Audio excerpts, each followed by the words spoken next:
Pajangan billboard sepanjang jalan selama 2 bulan ini menghiasi pemandangan keindahan sebuah wilayah. Terasa ada tambahan sambal yang kepedesan. Waktu 1-2 gambar berada di sebuah wilayah sih kayaknya oke-oke aja. Tetapi ketika ribuan gambar berwajah tokoh warna merah dan kuning di mana-mana sepanjang jalan, kok jadi pedes mata ngelihat jadinya. Billboard merah dan kuning bertebaran dan yang pastinya warna merah yang lebih banyak. Bagi pakar komunikasi publik, kita paham. Mereka ditugaskan memperkenalkan jago mereka ke publik. Pertama, memperkenalkannya dulu. Baru setelah itu dibangun citranya. Itu tahap nomor berikutnya. Begini deh, biar masyarakat paham bagaimana cara membuat otak Anda diubah belief sistemnya, semua itu ada ilmunya. Awalnya Anda mungkin tidak kenal dengan orang yang dipajang itu. Lalu diperkenalkan. Lalu akan diubah citranya agar Anda suka. Otak kita memang mudah diubah sesuai maunya pemrogram selama ada kunci yang dikerjakan, yaitu pengulangan, diperbanyak dan diulang-ulang. Ingat kata-kata Hitler, create a big lie, repeat it, eventually they will believe. Ciptakan sebuah kebohongan besar, ulang-ulangi, pada akhirnya mereka akan percaya. Sekali lagi, kuncinya adalah pengulangan. Jadi semua ini ada rumusnya dan hal ini bisa dipakai di produk sahabat atau di personal branding ketika Anda mau menjual diri Anda, apapun tujuannya. Salah satunya ingin jadi presiden. Rumus dasar promosi changing belief ini ada 4 step, di mana pikiran manusia yang ditarget tadinya akan diubah sesuai tujuan pemrogramnya. Yaitu 1, manusia itu unaware atau tidak kenal di awalnya. Kemudian 2, dia aware, menjadi tahu atau knowingness. Ketiga, likabilitas atau kesukaan.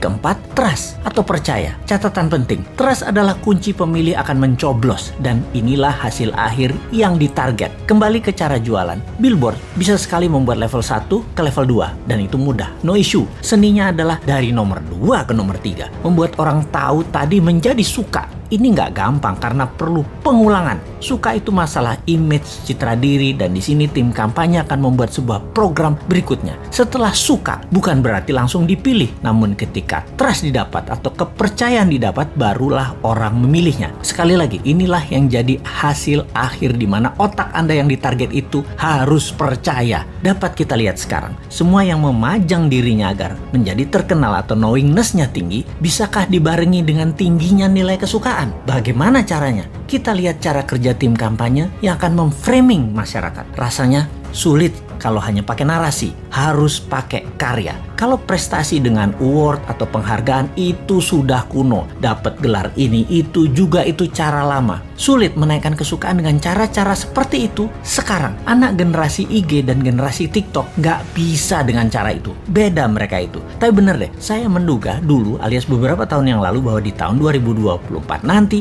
orang yang menang di dunia digital atau di dunia maya peluangnya besar untuk dikenal dan disukai. Namun fakta menarik, karena ekonomi tidak tumbuh seperti janji kampanye, maka dunia maya hanya bisa mencapai 80% populasi urban atau orang-orang kota dan hanya mencapai 36% di pedesaan atau daerah rural. Alias kalau di total 55% manusia Indonesia ternyata belum terjamah informasi melalui internet dan sosial media. Dalam 5 tahun ke depan dari tahun 2019 ke tahun 2024, kalau ekonomi maju seperti target pejabat negara, maka perkotaan bisa mencapai 100% manusianya terjangkau internet dan 70% daerah rural, area pedesaan dan pelosok bisa mencapai 7%. Tapi hal ini tidak terjadi. Faktanya tidak tercapai. Maka spanduk, baliho, billboard masih jadi pilihan untuk membuat nomor 1 dan 2 dalam strategi pengenalan calon. Tapi 3 tahun itu masih lama. Bahkan orang yang disukai pada saat ini dalam 3 tahun lagi bisa jadi tidak disukai